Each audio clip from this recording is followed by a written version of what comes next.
Sometimes life knocks you down so hard, you wonder if you'll ever stand again. That's exactly where Darren found himself, living alone in a weathered shack by the creek, ridiculed by neighbors who called him the drifter dad. His only friend was Rook, a loyal German shepherd who never judged him for his failures. One afternoon, while walking along the water's edge, Rook started digging frantically at something half buried in the mud. Darren helped pull it free, a small metal box, rusted and forgotten. Inside was a single golden key. That key would lead Darren on a journey he never expected, uncovering secrets about his late father and a forgotten piece of town history. What he discovered didn't bring him wealth, but something far more valuable. Before we jump back in, tell us where you're tuning in from, and if this story touches you, make sure you're subscribed, because tomorrow I've saved something extra special for you. The morning light filtered through the gaps in the shack's wooden slats, casting thin golden lines across Darren's face. He woke to the sound of the creek, that constant gentle murmur that had become the rhythm of his days. Rook was all ready, up sitting by the door with the patience only a dog could muster, waiting for their morning routine to begin. Darren swung his legs off the narrow cot, feeling the familiar ache in his lower back. 53 years old, and his body kept a careful inventory of every hard year, every mistake, every night spent on surfaces not meant for sleeping. He pulled. On his worn jeans and a flannel shirt that had seen better decades, then pushed open the door to greet the day. The shack sat on a narrow strip of land where Willow Creek bent around a stand of old cottonwoods. It wasn't much, 12 feet by 16, cobbled together from salvaged wood and corrugated metal. The roof leaked in 3 places when it rained, and the winter wind found every crack and seam. But it was his, in the way that anything becomes yours when you've got nowhere else to go. Rook bounded ahead to the water's edge, his dark coat gleaming in the morning sun. Darren followed, carrying the battered coffee pot he'd filled from the creek the night before. He'd rigged up a small fire pit with stones and kept a supply of dry wood under a tarp. Simple living, his father might have called it. Rock Bottom, the town of Millstream, called it. Millstream itself lay a mile upstream, a town of 3,000. Souls who'd made their peace with being forgotten by the wider world. Main Street had the usual markers of rural American life. A general store, a diner, a post office that doubled as a community bulletin board, 2 churches competing for the same dwindling congregations. The old mill that gave the town its name had closed in 1987, and nothing had quite filled the gap it left behind. Darren had lived in Millstream once, back when he'd been someone different. Back when he'd had a house on Maple Street, a job at the county road department, and a wife named Patricia, who'd believed in him longer than he deserved. They'd married. Young, too young probably, but they'd made it work for nearly 20 years. No children, which Patricia had mourned and Darren had secretly felt relieved about, though he'd never admitted that to anyone, even himself. The unraveling had been slow, then sudden. First came the budget cuts that eliminated his position. Then the months of unsuccessful job hunting, watching their savings evaporate like morning dew. Patricia had worked at the elementary school, but her salary couldn't carry them both. The arguments started small, little disagreements about spending, about priorities, then grew into something bigger and more bitter. By the end, they were just 2 people who'd run out of words that mattered. The divorce was finalized 3 years ago. Patricia got the house, which was fair since she'd paid most of the mortgage by then anyway. Darren had moved into a rental, then a cheaper rental, then into his truck when the unemployment ran out. The shack by the creek had been abandoned for years, probably illegal to live in, certainly not up to any kind of code, but nobody seemed to care enough to stop him.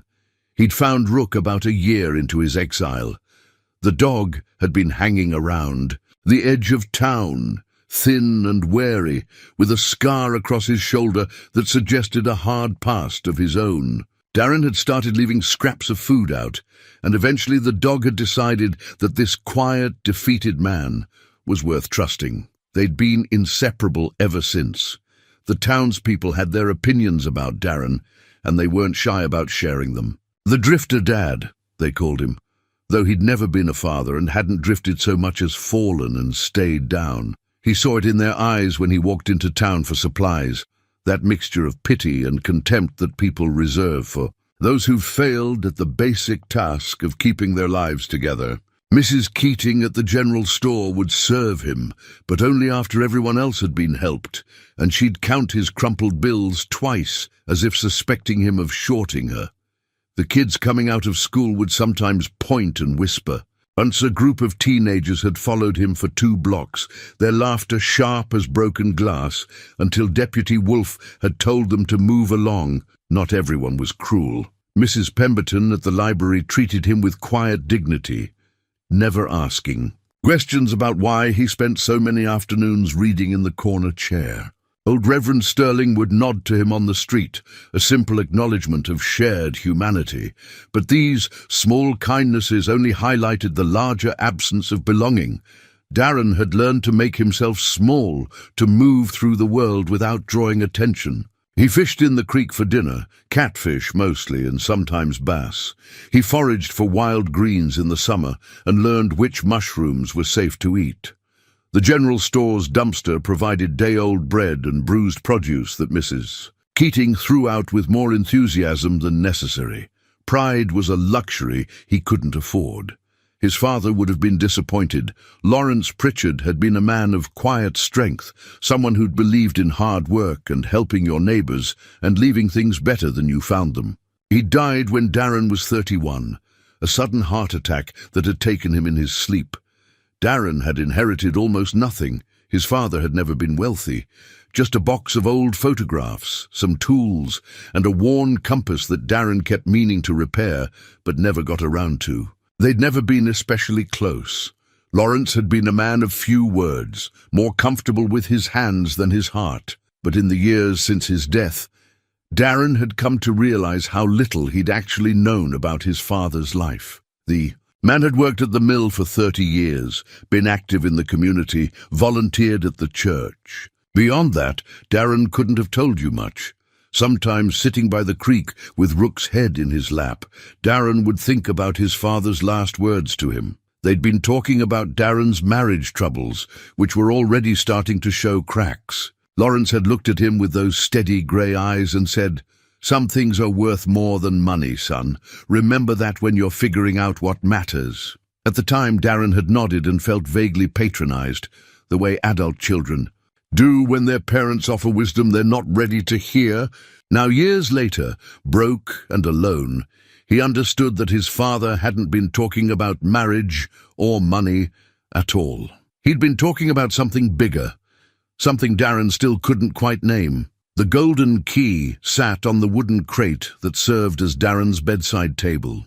He'd cleaned it the night before, scrubbing away the mud to reveal intricate engravings along its shaft. It was old, that much was clear. Brass, or maybe bronze, heavy in the hand. The kind of key that opened something important. Rook had been strange about it from the moment they'd pulled it from the creek bed. The dog kept circling back to it, sniffing and whining softly, as if recognizing something Darren couldn't perceive.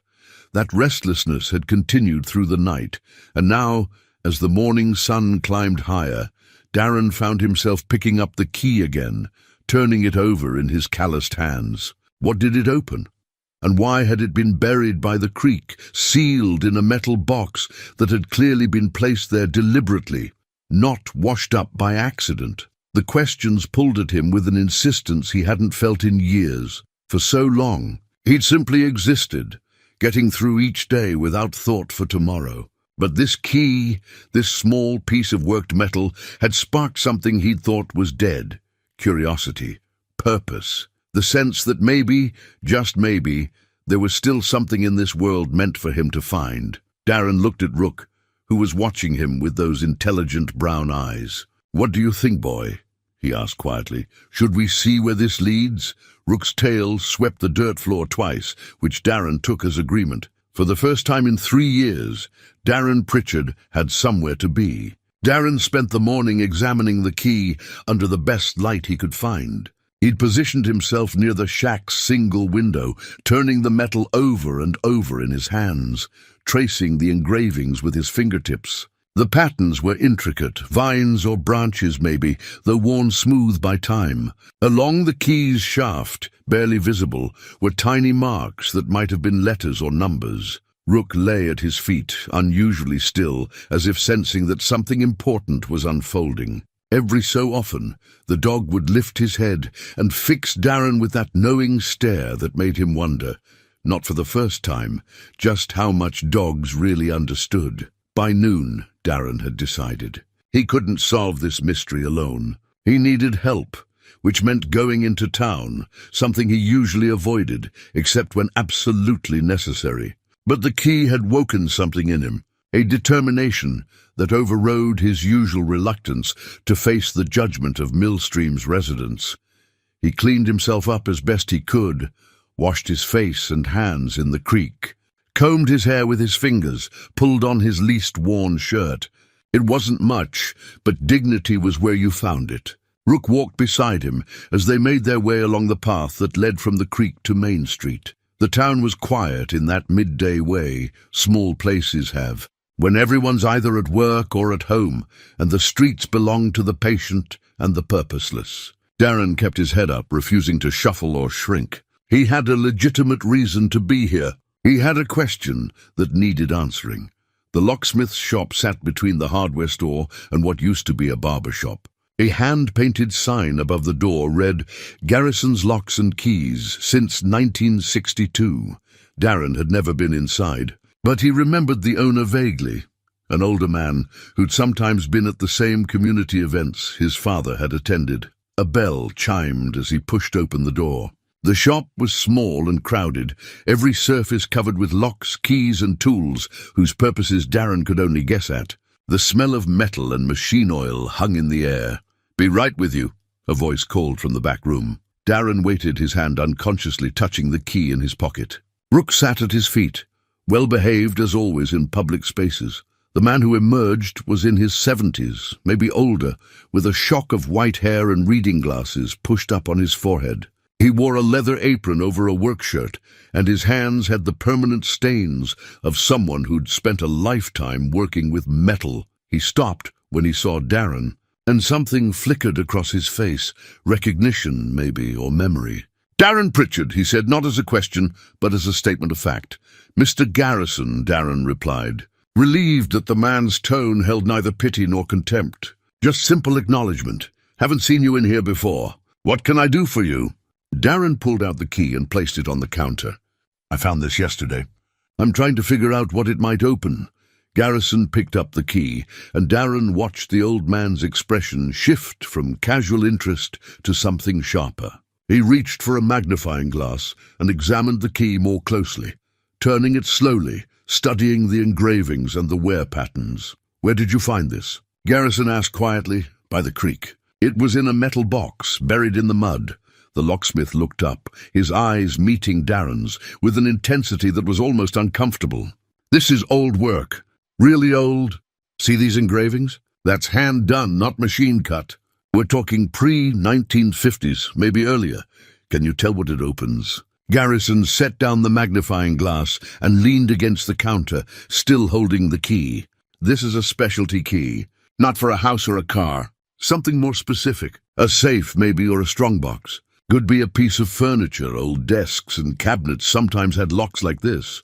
Is there any way to narrow it down?" The old man was quiet for a moment, his thumb rubbing across the key's surface in a gesture that seemed almost unconscious. "Your father," he said finally. "Lawrence. He was a good man." The shift in topic caught Darren off guard. "Yes, sir. He was. He helped a lot of people in this town." "Quietly, you understand. Not the kind to make a fuss about it." Garrison paused, seeming to weigh his words carefully. There were things he was involved in that not everyone knew about. "Good things, but private?" Darren felt his pulse quicken. "What kind of things?" "That's not my story to tell. But I'll say this. If you found something your father wanted kept, there was probably a good reason for it." He handed the key back to Darren. "You might want to check the old buildings around town. The mill, maybe. The church storage building. The old town hall basement, if you can get access to it. Why those places specifically? Garrison smiled, but it was sad around the edges. Because those are the places where people used to gather when they needed help. Back in the day, I mean, before everything got so... He gestured vaguely, as if the right word for what the town had become was beyond him. Darren pocketed the key, his mind already racing ahead to these new possibilities. "Thank you, Mr. Garrison. I appreciate your time." "Darren," the locksmith said as he turned to leave, "be careful who you tell about this. Not everyone in this town appreciates people digging up the past." The warning hung in the air as Darren and Rook stepped back onto Main Street. The afternoon sun was bright now, almost harsh, and Darren squinted against it as he considered his next move. The library would have old town records. Maps, maybe, showing the buildings as they'd been decades ago. And Mrs. Pemberton was there, one of the few people in Millstream who'd shown him consistent kindness. If anyone would help him research without asking too many questions, it would be her. He started walking toward the library, Rook matching his pace. As they passed the diner, Darren caught sight of his reflection in the window. A thin man in worn clothes, with a dog at his side and something like purpose in his stride. He barely recognized himself.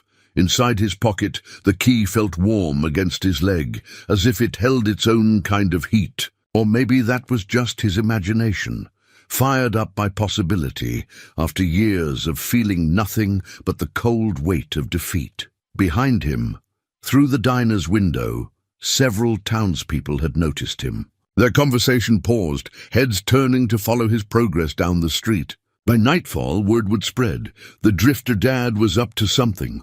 Darren could feel their eyes like pressure against his back, but he didn't stop. He didn't turn around. He just kept walking, one foot in front of the other, toward whatever answers waited for him in the dusty archives of Millstream's forgotten history. The Millstream Public Library was a modest brick building that had served the community since 1923. It sat on a corner lot shaded by old maple trees, the leaves just beginning to turn gold at the edges. Darren tied Rook's leash to a bike rack outside. The dog would wait patiently, as he always did, and climbed the worn stone steps. Inside, the familiar smell of old books and furniture polish greeted him. The library was one of the few places in town where Darren had always felt welcome, or at least not unwelcome. Mrs. Pemberton had been the head librarian for nearly 30 years, and she possessed the rare gift of treating everyone who walked through her doors with the same quiet respect. She looked up from the circulation desk as he entered, her reading glasses on a beaded chain around her neck. She was in her early 70s, with silver hair pulled back in a neat bun and eyes that still held keen intelligence. "Darren," she said, her voice warm. "It's good to see you." "It's been a few weeks." "Yes, ma'am. I've been meaning to come by." He approached the desk, suddenly aware of how he must look, shabby and sun-worn compared to the neat order of her domain. "I was hoping you might help me with something." "Of course. What are you looking for?" He pulled out the key and placed it on the desk between them. "I found this by the creek. Mr. Garrison thinks it's old. Pre-1950s. He suggested I look at town records, maybe old maps showing buildings from that era." Mrs. Pemberton picked up the key with careful fingers, examining it much as Garrison had done. But her reaction was different. Her expression softened, and something like recognition flickered in her eyes. "Where exactly did you find this?" she asked softly. "Buried in a metal box near where the creek bends by my place." She was quiet for a long moment, turning the key over in her hands. Then she looked up at him, and Darren saw something in her face he couldn't quite read. Sadness, maybe, mixed with something that might have been hope. "Your father was a remarkable man," she said finally. It was the second time today someone had brought up his father in connection with the key. Mr. Garrison said something similar. "But nobody will tell me what he actually did." "Come with me," Mrs. Pemberton said, standing. "I'll show you the archives. But first, I want to tell you something." She led him through the main reading room to a door marked Staff Only. Beyond it was a narrow staircase leading down. The basement archives were cool and slightly damp, lined with metal shelves holding boxes and files that represented Millstream's documented history. Mrs. Pemberton pulled a step stool over to one of the higher shelves and retrieved a large flat box. She carried it to a table and opened it carefully, revealing old maps protected by tissue paper. "This is Millstream in 1947, she said, unfolding one of the maps. "Right after the war. The town was different then. More people, more hope. The mill was running 3 shifts. Darren studied the map. He could see familiar streets, but there were buildings marked that no longer existed, and some that still stood were labeled with different names. "Here," Mrs. Pemberton pointed, "the old mill, still standing, though nobody's used it in decades. Here's the First Methodist Church. That storage building behind it was built in 1949. And this," she tapped a location on the map, "was the original town hall before the fire in 1963. The basement survived, but the building above it was never rebuilt. These are the places Garrison mentioned." "Yes." She folded her hands on the table. "Darren, your father was part of something important in this town. After the Depression and then after the war, there were a lot of families struggling. Jobs were scarce, money was tight, and people were proud, too proud to ask for help sometimes. What did he do? There was a group. I don't know all the names, but your father was one of them. They pooled what resources they had and helped people quietly, paid rent for families about to be evicted, covered medical bills, made sure children had winter coats. They called themselves—" She smiled slightly. "Well, they didn't call themselves anything, really. They were just neighbors helping neighbors." Darren felt something tight in his chest. Why didn't I know about this? Because they didn't want recognition. That wasn't the point. And over the years, as those families got back on their feet and the town stabilized, the group gradually dissolved. People forgot, or maybe they never knew in the first place. She touched the key gently. But they kept records. They had to, for accountability. And they met somewhere private. You think this key opens something related to those records? I think it's possible. She reached into the box and pulled out another map, this one from 1955. There were rumors of a place they maintained, not in town proper, but close by, somewhere they could meet without drawing attention. Darren leaned over the map, searching for anything near the creek. His eyes caught on a marking he hadn't noticed before, a small square symbol on the outskirts with the notation, "Community Reserve." "What's this?" "I don't know," Mrs. Pemberton admitted. "I've always wondered about it. The notation appears on maps from the late 40s through the early 60s, then it disappears. No records explain what it was. Can I see where this would be in relation to where I'm living now?" She pulled out a modern town map, and they compared the two. Darren felt his pulse quicken as he realized the community reserve marking was less than a quarter-mile from his shack, deeper in the woods beyond the creek. "I've walked through those woods," he said. "I've never seen any buildings. Maybe it's not a building, or maybe it's so overgrown now that it's hard to spot." Mrs. Pemberton began carefully folding the old maps. "May I make copies of these for you? Would you?" "Of course." "And Darren—" She paused, her expression serious. "I'm glad you're looking into this. Your father would be glad too." While she went to make the copies, Darren remained in the archives, studying the maps more carefully. He traced the creek's path with his finger, noting where it bent and curved. The marked location would be upstream from his shack, in an area thick with old-growth trees. Mrs. Pemberton returned with the copies in a manila folder. "There's something else," she said, pulling a slim volume from another shelf. "This is a town directory from 1952. It lists residents and their occupations. Your father's entry mentions volunteer work with community improvement projects." Darren opened the book to the marked page. There it was. Pritchard, Lawrence, millworker, volunteer coordinator. Brief and unrevealing, but it confirmed what she'd told him. "How many other people in town know about this?" he asked. "Not many. Most of the people who were directly involved have passed on. Those who received help either never knew where it came from, or they've forgotten, or—" She hesitated. "They've chosen not to remember." Why would anyone choose to forget kindness? Because remembering means acknowledging that you once needed help. Some people find that easier to forget than to carry. Her voice held gentle wisdom earned over decades of watching human nature play out in a small town. But that doesn't make the kindness any less real or any less important. Darren gathered the folder and the directory. Thank you, Mrs. Pemberton. This helps more than you know. Will you tell me what you find? Yes, ma'am, I will. As he climbed the stairs back to the main floor, Darren's mind was already racing ahead. The community reserve, a quarter-mile into the woods, somewhere his father and others had met to coordinate their quiet acts of generosity. Outside, Rook greeted him with his usual enthusiasm, tail wagging as if they'd been separated for days rather than an hour. Darren untied the leash, and they started back toward the creek. But his route had changed.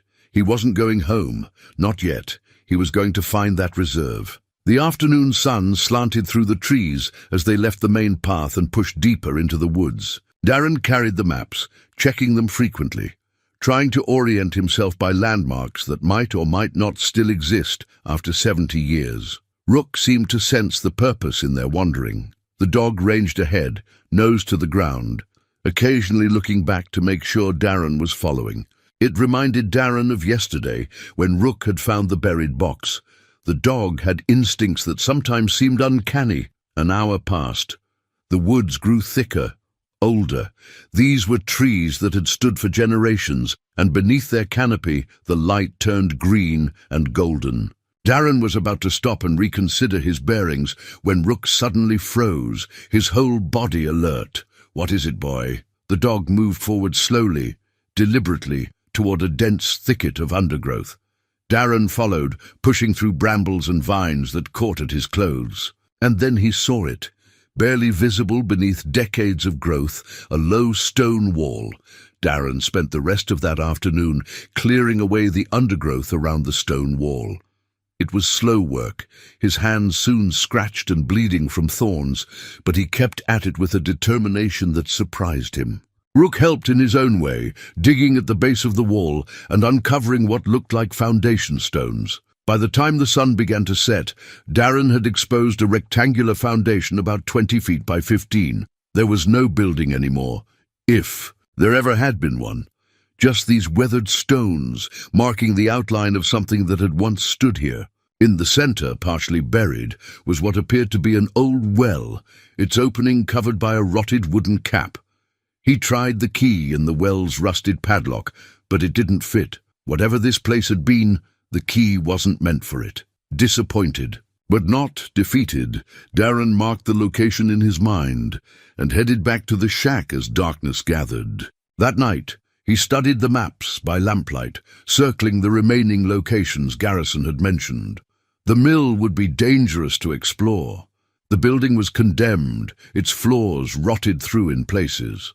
But the church storage building seemed promising, and it would be easier to access. Morning came, with a light rain that softened everything, and made the world smell of earth and growing things. Darren waited until the rain stopped, then set out for town again with Rook at his side. The church was on the east end of Main Street, a white clapboard building with a modest steeple. Behind it, connected by a covered walkway, stood the storage building, a simple structure that had been added sometime after the church itself was built. The church office was open. Darren knocked and entered to find a man in his 60s organizing papers at a desk. He wore casual clothes, jeans and a button-down shirt, and had the kind face of someone who'd spent years listening to other people's troubles. "Can I help you?" the man asked, looking up with genuine interest rather than suspicion. "I'm looking for Mr.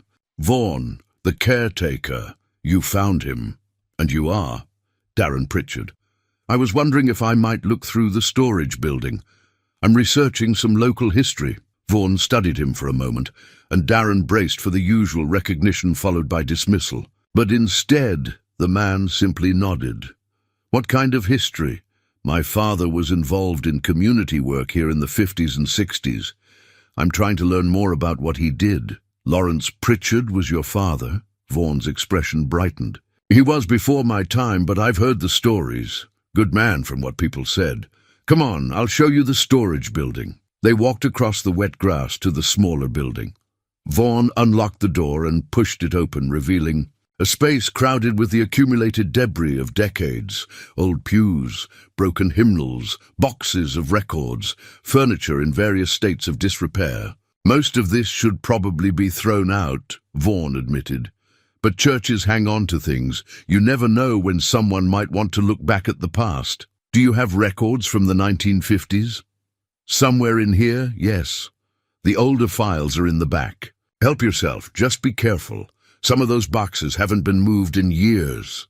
Darren spent the next 2 hours methodically searching through dusty boxes while Rook waited outside in the shade. He found old bulletins, financial records, lists of baptisms and weddings and funerals. The everyday accounting of a church's life, important to someone once. Now just paper memories.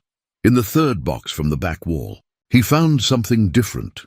A ledger bound in cracked leather, its pages yellowed but still readable. The entries dated from 1951 to 1959, and they recorded donations to something called the Community Assistance Fund. The amounts varied. $10 here, $20 there, sometimes as much as $50. The contributors were listed only as anonymous friend, or by initials that meant nothing to Darren. But the recipients were named. Families who'd received help with rent, medical bills, school supplies, winter heating costs. Darren recognized some of the surnames. The Hawthorns, their grandson, ran the hardware store now. The Bishops, their daughter was on the town council. The Keatings, Mrs. Keating, who served him so reluctantly at the general store. These were the families who'd been helped. These were the people whose ancestors had received kindness when they desperately needed it. And most of them, Darren suspected, had no idea, finding anything interesting. Vaughn asked from the doorway. Darren looked up. This ledger, the Community Assistance Fund. Do you know anything about it? Vaughn came closer and looked at the book. I've heard references to it. Before my time, like I said, but the old-timers used to mention it. There was a group of men who pooled their money to help people during hard times. Very quiet about it. Didn't want any recognition. My father was part of that group. That would make sense from what I know of him. Vaughn pulled up an old chair and sat down. You know, there was something else. I heard about it from Reverend Sterling. He's retired now, lives over in Glendale. He was the minister here in the 60s and 70s. He told me once that the group had a sort of charter, a written agreement about how they'd operate and what they'd do with any property they acquired. Property? Land, I think. They bought some land together, planned to use it for community purposes. But I don't know what happened to it. Vaughn gestured at the ledger. You're welcome to take that if it helps your research. Nobody here knows what half this stuff is anymore. Are you sure? I'm sure. And Darren, Vaughn's voice softened, I'm sorry for the way some people in this town have treated you. It's not right. A man's circumstances shouldn't determine his worth.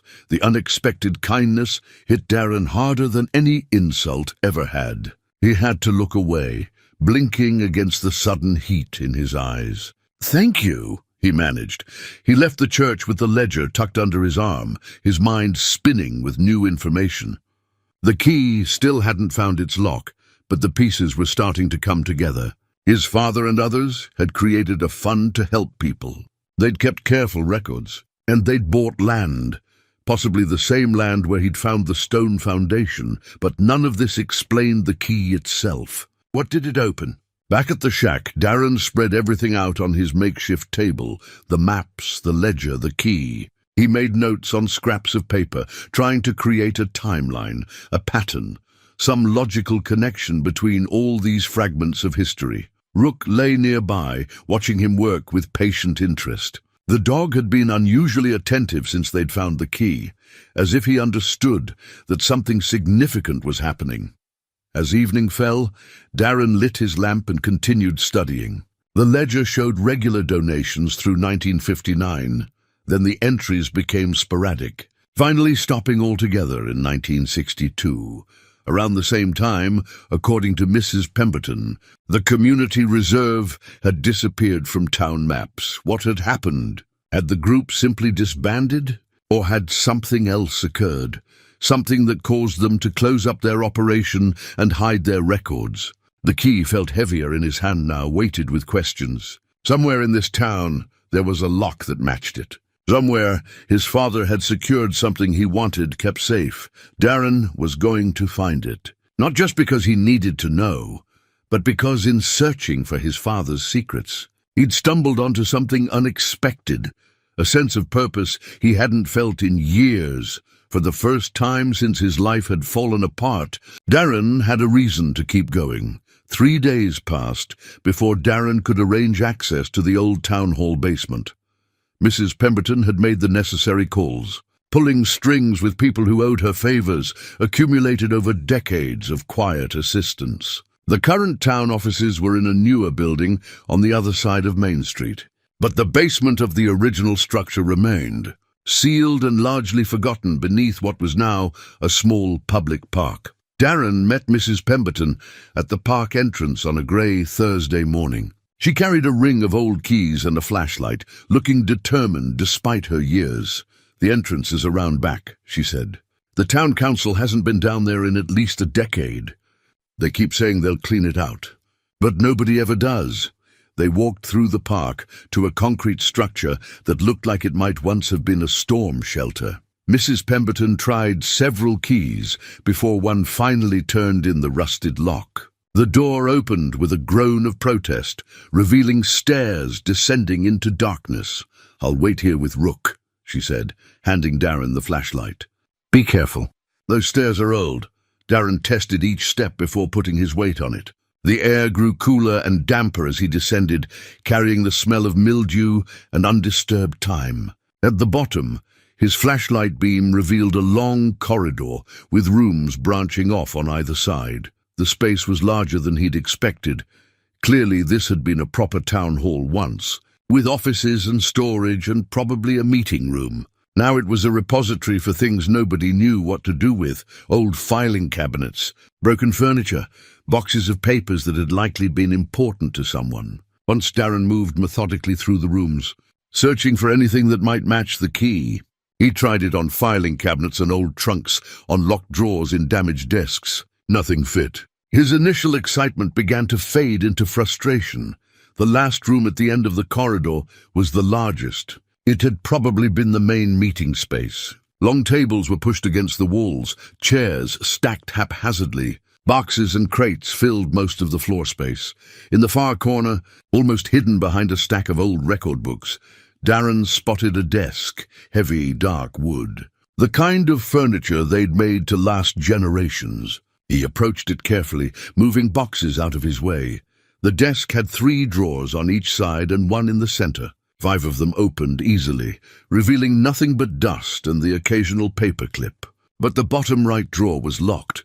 Darren pulled out the key. His hand was shaking slightly as he inserted it into the lock. For a moment it stuck, and he thought once again he'd been wrong. Then something shifted, and he felt the mechanism give way. The drawer opened. Inside was a single item, a sealed manila envelope, yellowed with age but intact. Written on the front in careful script were the words, "For the keeper, to be opened only in time of need." Darren's heart hammered in his chest. This was it. This was what his father had locked away, what the key had been meant to protect. He lifted the envelope carefully, surprised by its weight. There was something substantial inside. He carried it back through the corridor and up the stairs into daylight. Mrs. Pemberton looked up expectantly as he emerged. "You found something," she said, reading his expression. "An envelope, sealed. It says it's for the keeper. Are you going to open it?" Darren looked down at the envelope in his hands. Part of him wanted to tear it open immediately, to finally know what his father had considered important enough to hide and protect. But another part, the part that had been raised to respect boundaries and honor intentions, hesitated. "Not here," he said finally. "Not yet. I want to think about this." They walked back to the library together, Mrs. Pemberton respecting his silence. At the entrance she paused. "Darren, whatever's in that envelope, it was meant for someone. Maybe that someone is you." "Maybe," he agreed. "Or maybe I'm just the person who happened to find it. I don't believe in coincidences like that," she said gently. not when it comes to fathers and sons. Back at the shack, Darren placed the envelope on his table and simply stared at it. Rook sat beside him, patient as always, seeming to understand that this was a moment that required contemplation. The light faded outside.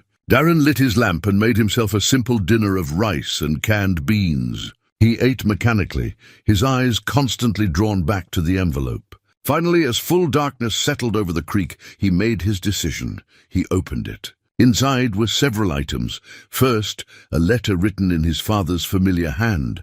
Second, a series of photographs showing a gathering of men standing in a clearing, the same clearing where Darren had found the stone foundation. Third, a document that appeared to be some kind of legal agreement. And fourth, a folded piece of paper that, when opened, revealed a hand-drawn map. Darren read the letter first, his father's words reaching across the years. "To whoever finds this, I hope you are someone who understands the value of what we built here. In 1947, after returning from a war that showed us the worst of what humans could do, a group of us decided we wanted to build something that showed the best. We pooled our limited resources and created a fund to help our neighbors in times of need. We did this not for recognition or reward, but because it was right. Over the years, we helped more than 40 families. We paid rent when jobs were lost. We covered medical costs when illness struck. We made sure children had what they needed for school. We did this quietly because pride is a real thing, and people deserve their dignity. In 1952, we purchased a piece of land near the creek. Our intention was to develop it as a community resource, a place where people could gather, where the town could come together in times of crisis, where anyone who needed help could find it. We restored an old well for emergency water. We built a small shelter. We planted fruit trees, but life intervened, as it does. People moved away. Others passed on. The need for our fund decreased as the economy improved. By 1962, only 3 of us remained active, and we made the decision to put everything in trust. This land and a small remaining fund were to be held for the future, for a time when they might be needed again. The document in this envelope is the deed of trust. Due to circumstances I won't detail here, it was never properly recorded. That oversight was my responsibility, and I regret it, but the land remains, and the intention remains, and I hope that whoever finds this will see fit to preserve what we built. To my son Darren, if you are reading this, I know I was not the father you deserved. I worked too much, said too little, and left you with more questions than answers. But know that I tried to live a life of meaning, and I hope you will too. The true measure of a man is not in what he accumulates, but in what he gives away. With hope for the future, Lawrence Pritchard, September 1963. Darren read the letter 3 times, his vision blurring with tears he didn't try to hide. His father had written this when Darren was only 3 years old, long before their relationship would become distant, before all the missed opportunities for connection. He studied the photographs next. His father was there, younger than Darren remembered him ever being, standing with 6 other men. They looked tired, but hopeful, the way men do when they're building something they believe in. The trust document was complex, full of legal language Darren only partly understood. But the essential meaning was clear. The land was to be held in perpetuity for community benefit, managed by a designated keeper who would ensure it remained accessible to those in need. The map showed the exact location of the property, 23 acres along Willow Creek, including the clearing with the foundation and the restored well. 23 acres that technically belonged to no one because the trust had never been recorded. 23 acres that developers or the county or anyone with legal knowledge could potentially claim. 23 acres that represented his father's legacy and the quiet generosity of men who'd asked for nothing in return. Darren looked at Rook, who was watching him with those intelligent eyes. "What do I do, boy?" he asked quietly. But he already knew the answer. His father had written that letter hoping someone would find it and understand. someone who would preserve what they'd built, someone who would become the keeper. That someone was him. Morning came with birdsong and the sound of the creek running high from recent rain. Darren woke early, his father's letter still on the table where he'd left it the night before. He read it again over coffee, finding new meaning in words he'd already memorized. The hand-drawn map showed details the modern maps had missed. The exact boundaries of the property marked trees that might still be standing. The location of what his father had called marker stones placed at the corners. If Darren could find these markers, he could prove the land's extent and document its intended purpose. He gathered supplies, the map, his father's old compass he'd retrieved from storage, a notebook, water, and some rope in case he needed to mark his findings. Rook sensed the purposefulness in his movements and was already waiting by the door, tail wagging. They set out into the woods, following the creek upstream. The morning sun filtered through the canopy, creating shifting patterns of light and shadow. Darren checked the map frequently, comparing his father's landmarks to what he could see around him. The first marker stone was exactly where the map indicated. A flat rock about 2 feet across, with CP 1952 carved into its surface. Community property, Darren realized.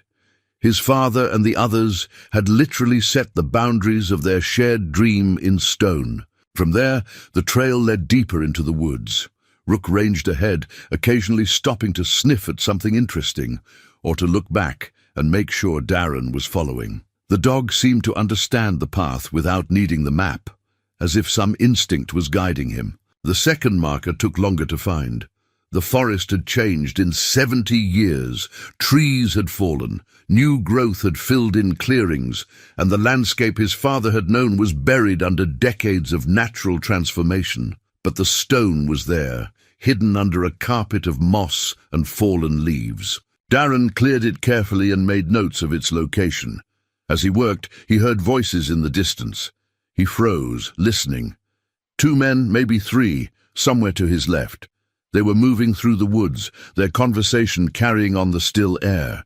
Umber said this whole section is county land, nobody's using it. Perfect for what we're planning. Close enough to town, but private, if we can get the permits approved. Darren moved quietly behind a large oak, motioning for Rook to stay silent. Through the trees, he could see 2 men in business casual clothes, clearly out of their element in the woods. One was consulting something on his phone, probably a GPS or property map. They were surveying the land, the same land his father had purchased and placed in trust. The same land that, because of one man's oversight 60 years ago, appeared unclaimed on modern records. The men moved on, their voices fading. Darren waited until he was certain they were gone before continuing his search. But the encounter had added urgency to his mission. Whatever he was going to do to protect this land, he needed to do it soon. The third marker stone sat near the restored well in the clearing. Finding it felt like closing a circle. This was where his journey had truly begun, when Rook had started digging and uncovered the metal box containing the key. Now Darren understood that even that discovery hadn't been random.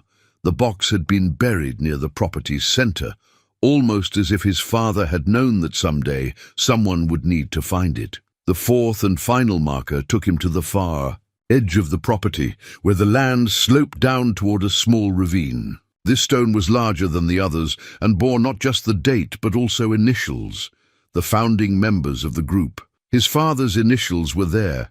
L.P. Darren traced them with his finger, feeling the carved grooves his father's hands or hired hands had made decades before he was born. This had mattered to his father. This piece of land, this vision of community support, had been important enough to mark permanently in stone. He sat down on the marker, suddenly exhausted by more than just the morning's hike. The weight of what he'd discovered pressed down on him. His father had created something meaningful, something that had helped real people in real need. And then it had been forgotten, allowed to slip away into bureaucratic obscurity, but not completely forgotten. His father had made sure of that. He'd hidden the evidence, locked it away with a key, and trusted that someday someone would care enough to look. Rook came and sat beside him. leaning his weight against Darren's leg, in that way dogs have of offering comfort without words. Darren scratched behind the dog's ears and looked out over the land his father had helped preserve. The afternoon sun was slanting through the trees when Darren finally made his way back to the shack.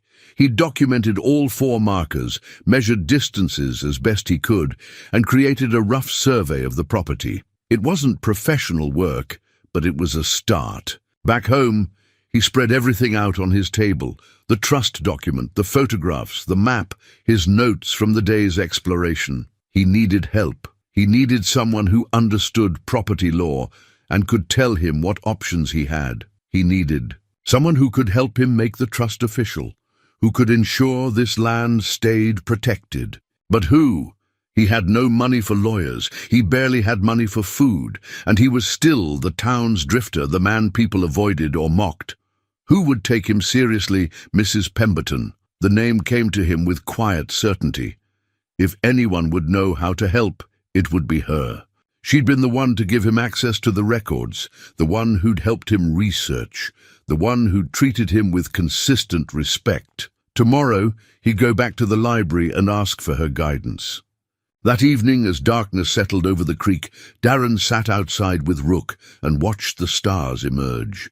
For the first time in years, he felt connected to something larger than his own failures. His father had planted seeds decades ago, and now, impossibly, those seeds had sprouted in the hands of his broken-down son. The irony wasn't lost on him. The town's most scorned resident, living in poverty by the creek, had become the keeper of land meant to help people in need. He was exactly the kind of person his father's organization would have assisted. Maybe that was the point. Maybe his father had known, or at least hoped, that understanding what it meant to need help would make someone a better keeper of resources. Meant for others. Darren pulled out the letter and read it one more time by lamplight. The true measure of a man is not in what he accumulates, but in what he gives away. He had nothing to give but his effort, his determination, and his word that he would protect what his father had built. It would have to be enough. Rook's ears suddenly perked up, and a moment later Darren heard it too, a vehicle on the road, slowing down near the path that led to his shack. Headlights swept through the trees, then went dark. A car door opened and closed. Footsteps approached through the darkness. Darren stood, his heart racing. Rook moved to his side, not growling but alert, protective. Few people came to his shack, and none after dark. The footsteps came closer, and then a figure emerged into the circle of lamplight. It was a woman, maybe 40, dressed in jeans and a practical jacket. She carried a briefcase and had the confident bearing of someone used to being taken seriously. Darren Pritchard. She asked, "Yes, who are you?" "My name is Sandra Cross. I'm an attorney with the County Legal Aid Office." She paused, studying him in the lamplight. "Mrs. Pemberton called me this afternoon. She said you might need help with a property matter." Darren felt something loosen in his chest, relief so profound it was almost painful. "She did. She did. And from what she told me, what you've uncovered is quite significant." Sandra gestured to his makeshift table. "May I see what you found?" Sandra Cross spent over an hour examining every document Darren had found. She read his father's letter twice, studied the trust deed with a lawyer's careful eye, and made notes in a leather-bound notebook she pulled from her briefcase. Darren watched her work, afraid to hope but unable to stop himself. Finally she looked up. "This is legitimate," she said. The trust was properly drawn up, signed by all parties, and notarized. The only problem is that it was never filed with the county recorder's office. What does that mean? It means the land is in legal limbo. The trust exists, these documents prove it, but it has no official standing. As far as county records show, this property was never transferred to the trust, which means it still appears to be owned by the original seller. And that seller has been dead for 40 years. Darren's hope began to sink. "So it's worthless?" "I didn't say that." Sandra tapped the trust document. "This can still be filed. It's late, very late, but there's legal precedent for accepting delayed filings when proper documentation exists. We'd need to petition the court, provide evidence of the original intent, and demonstrate that the land has been maintained according to the trust's purposes. Can you help me do that? That's why I'm here. Legal aid exists for situations exactly like this, people who need legal help but can't afford private attorneys. She smiled slightly. Though I have to say, this is the most interesting case I've had in years. Over the next hour, Sandra explained what would need to happen. They'd have to file a petition with the county court to recognize the trust retroactively. They'd need to find surviving witnesses or descendants who could testify to the group's intentions. They'd have to demonstrate that the land had been used for community purposes, or at least preserved for that use. The biggest challenge, Sandra said, is that there may be competing claims. If developers have already filed paperwork to claim abandoned property, we'll be in a race to establish legal standing first. The men I saw in the woods today, Darren said. They were surveying. They talked about permits. Sandra's expression grew serious. Then we need to move quickly. I'll start the paperwork tomorrow. In the meantime, I need you to find anyone who might remember your father's organization. Anyone who was helped by them or who knew about the land purchase. After Sandra left, Darren lay on his cot but couldn't sleep. His mind churned with possibilities and fears. He'd gone from having nothing to lose to suddenly having everything at stake. If he succeeded, he'd preserve his father's legacy. If he failed, this land would be lost forever, and with it any chance of redemption. The next morning he returned to the library. Mrs. Pemberton greeted him with cautious optimism. Sandra called me last night. She thinks you have a real chance. She said I need to find people who remember. People my father helped. Mrs. Pemberton nodded slowly. I may know someone. Horace Brennan. He's 91 now, lives over at Meadowview Assisted Living. He used to talk about hard times in the 50s and how someone helped him keep his farm. Do you think he'd speak with me? Let me call him first. Set it up properly. That afternoon, Darren found himself in the tidy living room of Horace Brennan's apartment at Meadowview. The old man was small and weathered, his hands gnarled with arthritis, but his eyes were sharp and clear.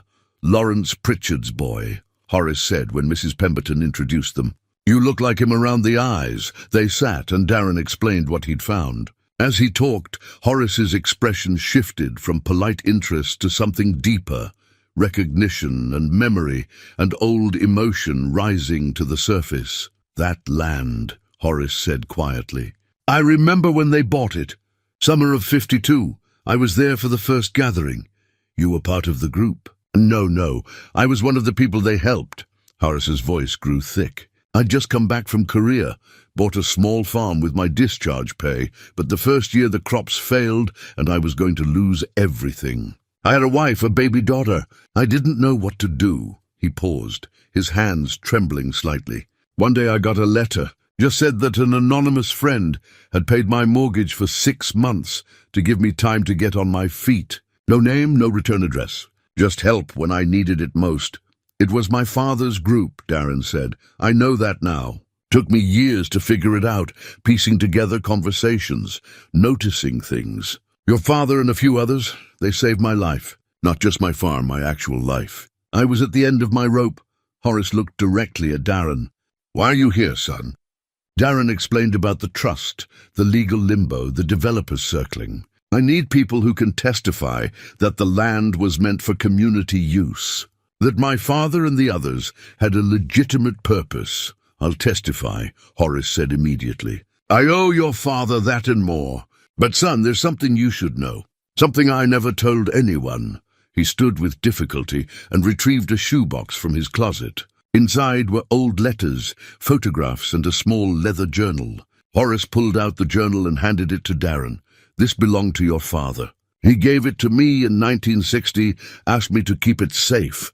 Said if anything happened to him, someone might need it someday. Darren opened the journal with shaking hands. Inside were names, dozens of them, with dates and brief descriptions of help provided. But there was more. On the last few pages, his father had written about the land itself. June 1959. Discovered the old settlement foundation. The land has history. Native American gathering place, later a stop on the Underground Railroad. The well was dug in 1847 by freedmen passing through. This ground has always been about sanctuary, about helping people in need. We didn't just buy land, we became stewards of something sacred. Darren read further, his heart pounding. His father had documented finding artifacts, arrowheads, old coins, remnants of structures that suggested the land had been used for generations as a place of refuge. But then the final entry, September 1963. Someone is pressuring me to sell the land. Won't say who. Offered significant money. Refused, of course, but concerned about safety of the trust documents. Have hidden the deed and key separately. If they can't prove ownership, they can't force a sale. The land must remain protected. Darren looked up at Horace. Someone tried to buy the land from him? More than tried. After your father refused, there were threats. Nothing direct, but his truck was vandalized, his house broken into. Nothing taken, just a message. He was scared, though he never showed it. That's why he split up the documents, the deed in one place, the key in another. He was protecting the trust the only way he knew how. Who was pressuring him? He never said, but about a month after he hid everything, he died. Heart attack in his sleep, they said. Horace's voice dropped. Always seemed convenient timing to me. The implication hung in the air. Darren felt cold despite the warm room. You think someone killed him? I think your father was a healthy man who suddenly died after refusing to sell valuable land. I think the deed was never filed because he was afraid of what might happen if certain people knew it existed. And I think, Horace leaned forward, that whoever wanted that land back then probably has descendants who want it now. Darren thought about the men in suits surveying the woods, about the development company that Mrs. Pemberton had mentioned, about how quickly they'd moved once he started asking questions. The people he helped, Darren said slowly. Some of them became successful, built businesses, raised families who are now leaders in town. That's right. And they've forgotten, or they never knew. But what if some of them did know? What if someone learned about the trust and didn't want it exposed because it would reveal their family's past poverty? Horace nodded grimly. Shame's a powerful motivator. So is greed. That land's worth a lot now, sitting right near town. Worth enough to make people do things they shouldn't. Darren stood, the journal clutched in his hands. This wasn't just about preserving his father's legacy anymore. This was about uncovering a truth that someone had worked very hard to keep buried for 60 years, and that someone probably knew he was getting close. Darren left Meadowview with his father's journal and a growing sense of urgency. If Horace was right, if his father's death hadn't been natural, then whoever had wanted the land 60 years ago might still want it today. And they'd already proven willing to use intimidation, if not worse. He called Sandra Cross from a payphone outside the grocery store.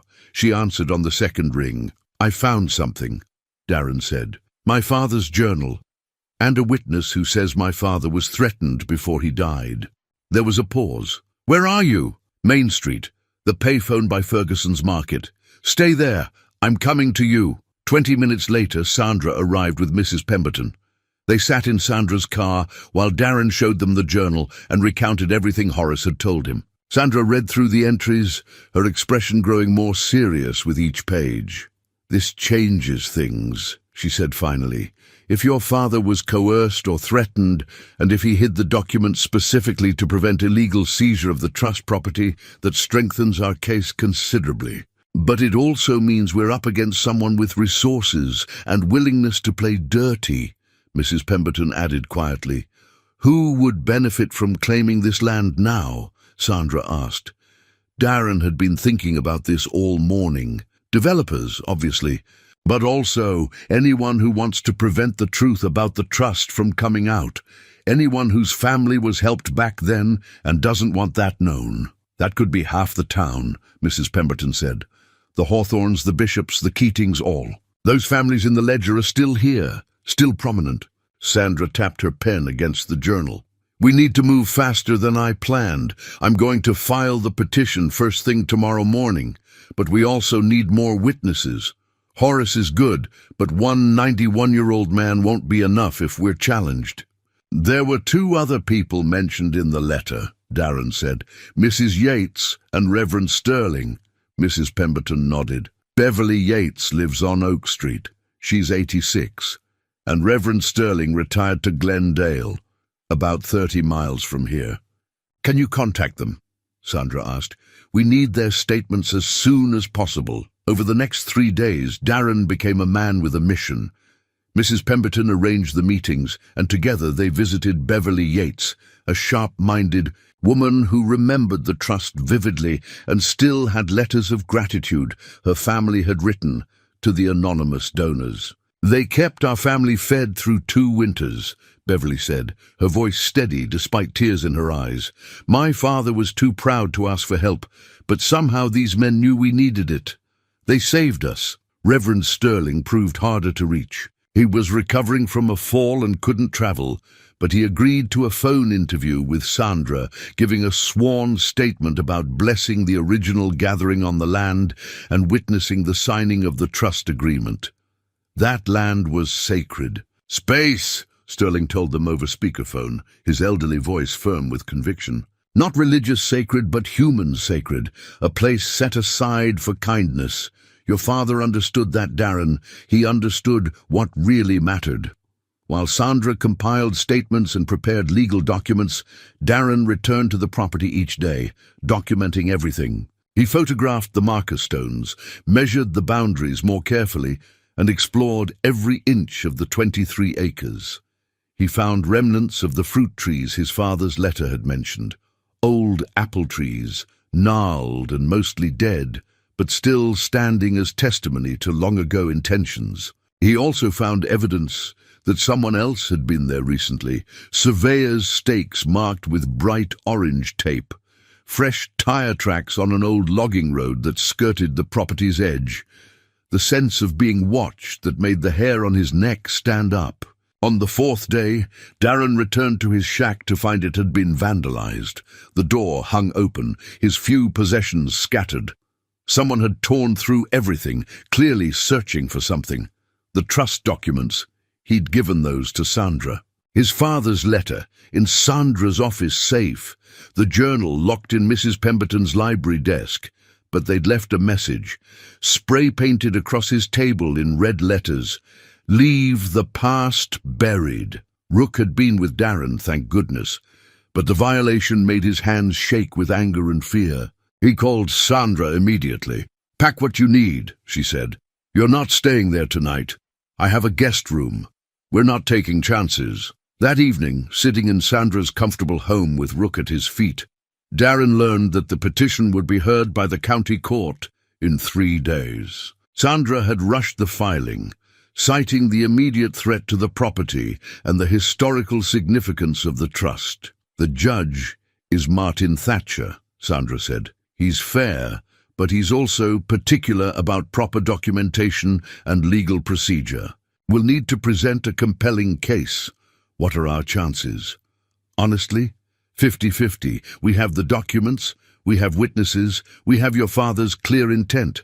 But the other side, and there will be another side, will argue that a 60-year-old unfiled trust shouldn't suddenly be recognized.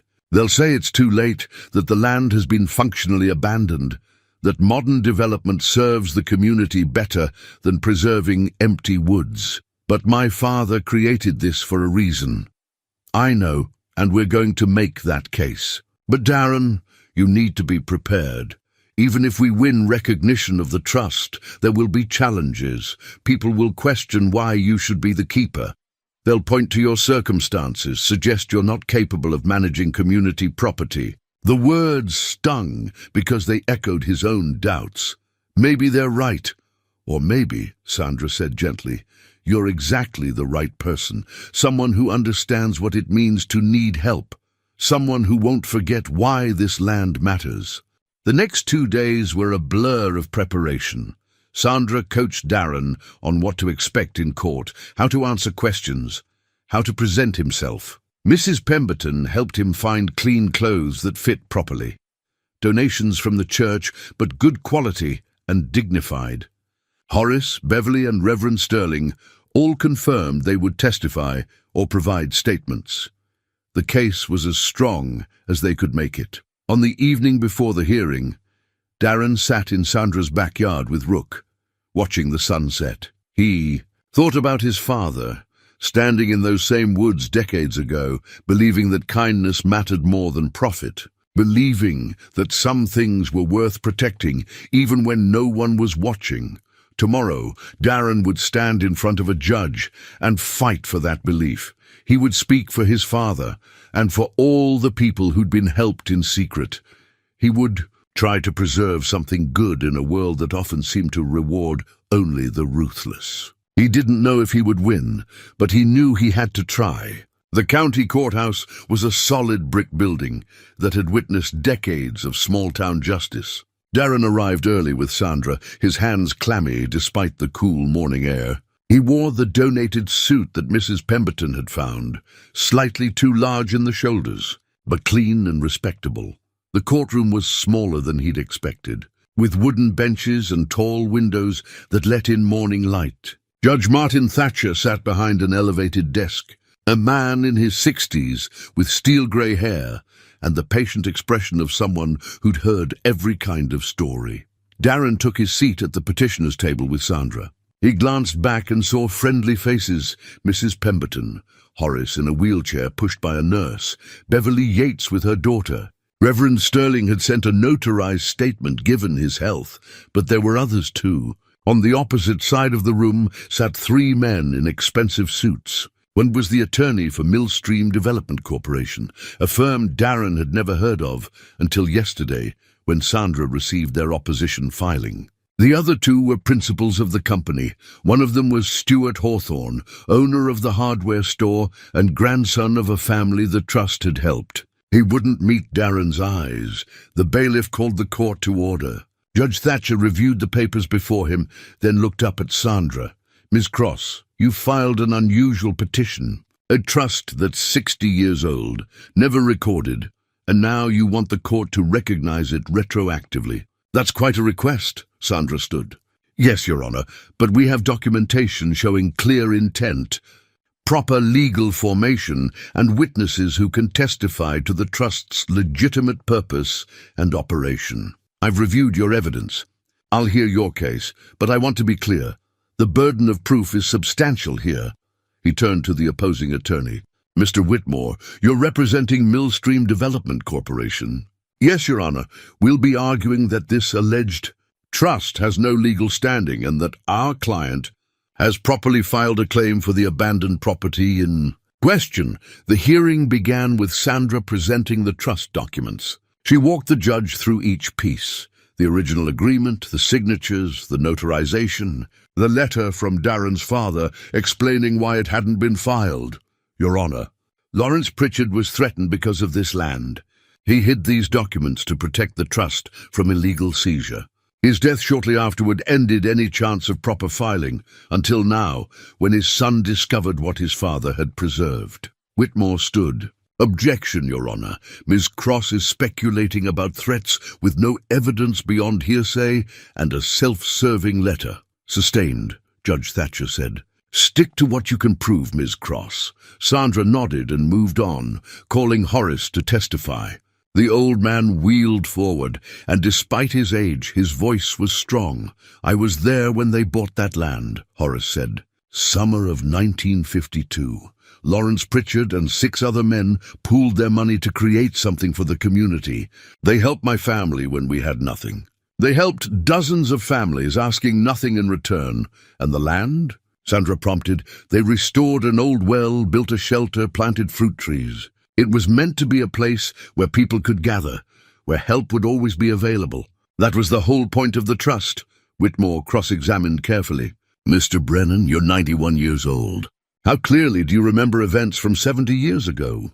"I remember the important things," Horace said firmly. "I remember kindness when I needed it most. That kind of thing stays with you."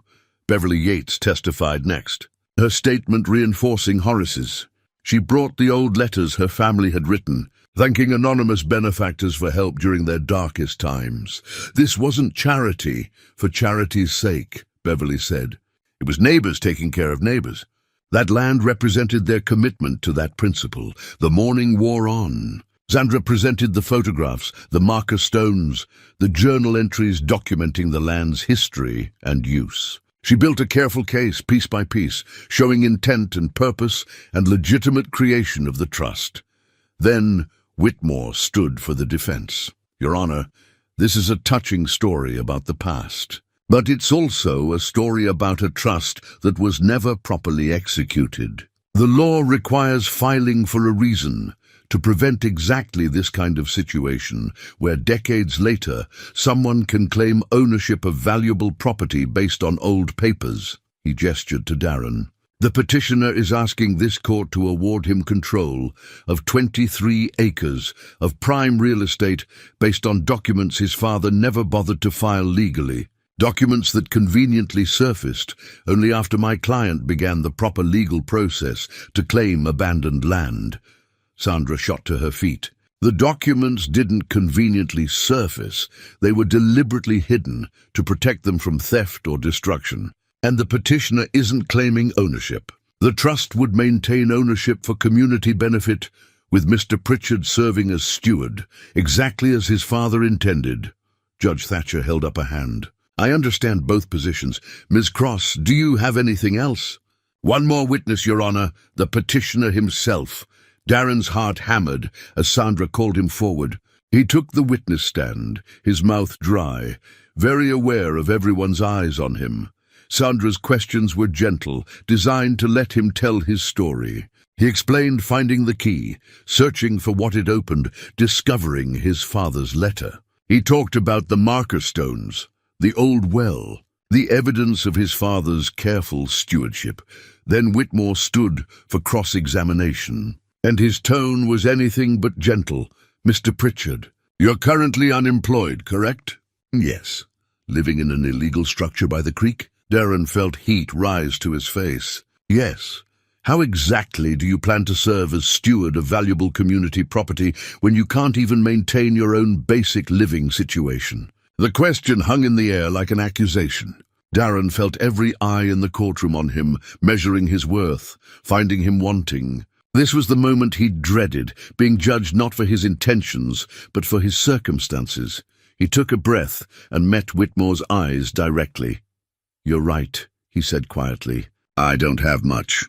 I lost my job, my marriage, nearly everything I owned. For 3 years I've lived by that creek in a shack that's barely standing. I've been the person this town looks down on, the one people cross the street to avoid.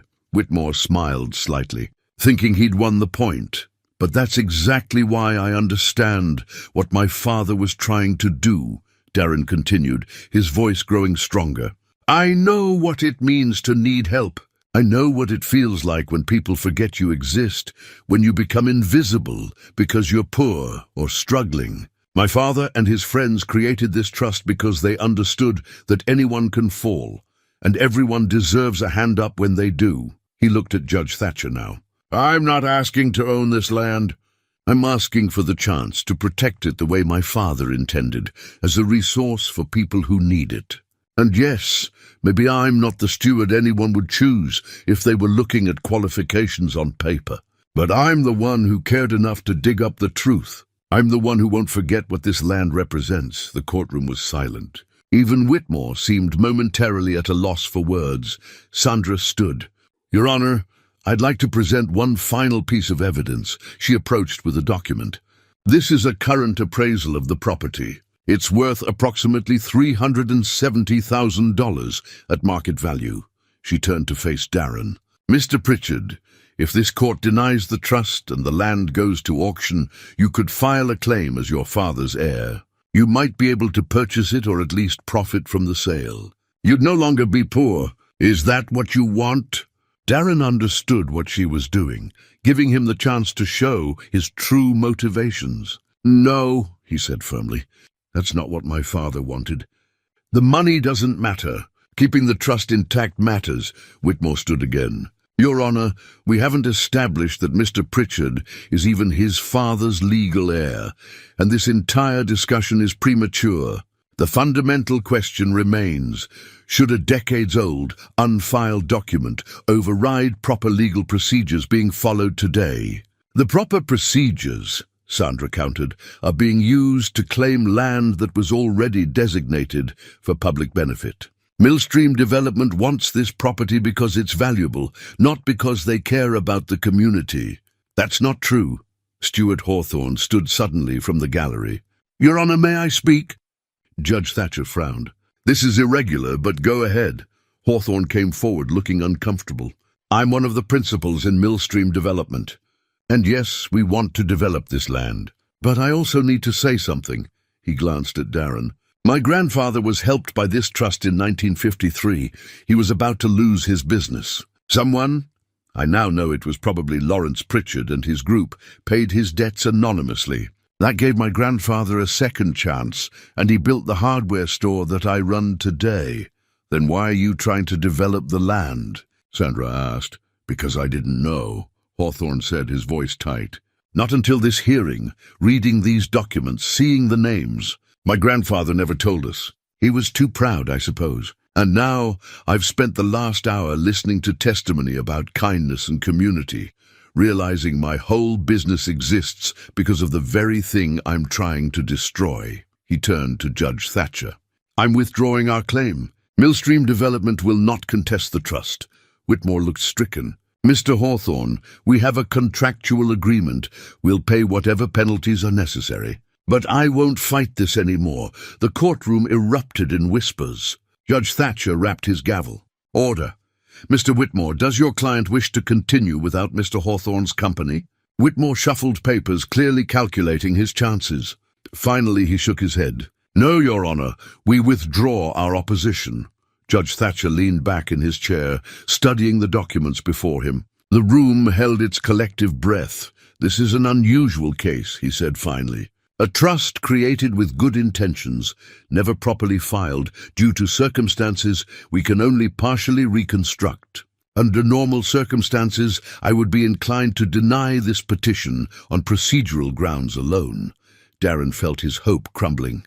However, the judge continued, the evidence presented shows clear intent, proper legal formation, and witnesses who confirm the trust was operational.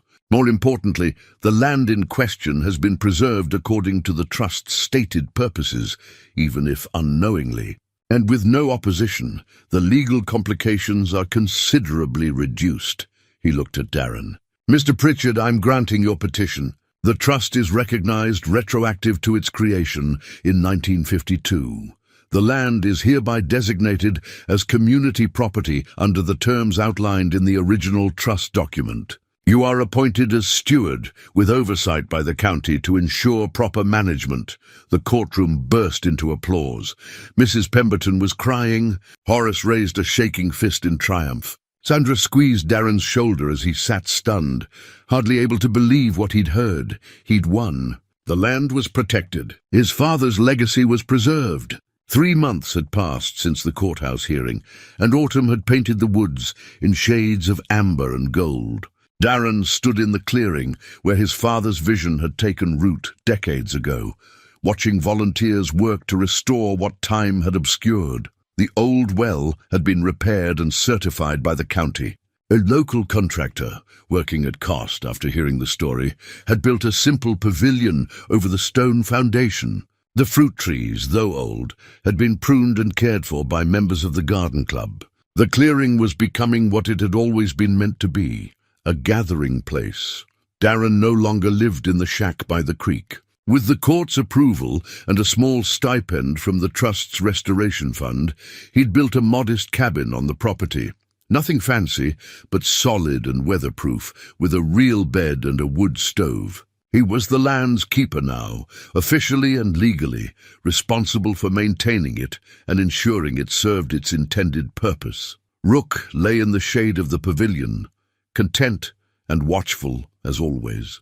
The dog had been with him through everything, and Darren couldn't imagine these changes without his faithful companion. Today was the dedication ceremony. Mrs. Pemberton had helped organize it, spreading word through the town and beyond. Darren had expected maybe 20 people. Instead, nearly 100 had shown up. There were the faces he knew: Mrs. Pemberton, Sandra Cross, Horace in his wheelchair, Beverly Yates with her extended family. Reverend Sterling had made the drive from Glendale, determined to see the land he'd blessed 60 years ago restored to its purpose. But there were others too, people whose families had been helped by the trust and wanted to honor that memory. Young families curious about the story that had captivated the town. Even Stuart Hawthorne stood at the back, looking both humble and relieved. At 2 o'clock, Darren stepped up to the small podium they'd set up.